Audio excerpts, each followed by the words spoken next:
колекция от стихотворения, които започнах да пиша, може би 2018-та, първите.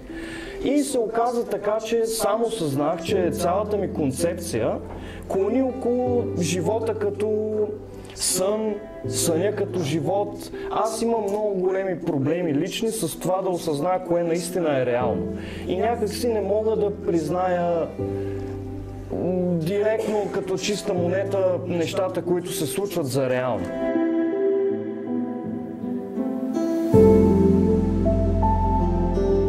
Така се получи съновидение, което е един сбор, една концептуална история на човек, който заспива и започва да попада през множество, как да кажа, превъплъщения. Той се ражда, израства, влюбва се, умира, пак се ражда, пак умира.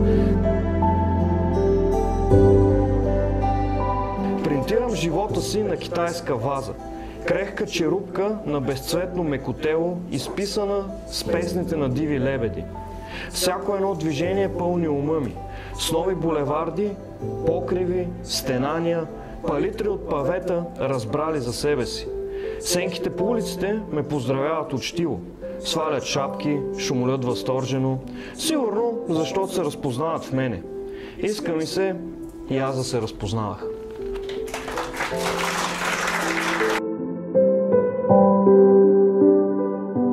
Човек не може да бъде сигурен до каква степен той е в реалността и до каква степен сънува и къде е края на този кръговрат. Та затова оставям винаги накрая отворена една вратичка, която е дали наистина спим или наистина сме будни.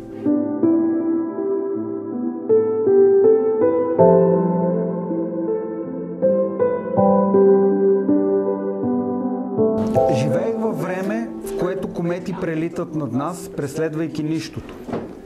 Телескопи, роботи с безжизнен поглед, насочени към безкрая, търсят познание. Изгубени блянове, безплътни дихания, финни проблясъци като струни на арфа. И всичко изтлява. Беззвучно пропаднали между два моста, бездиханно вкопчени в парченца мазилка.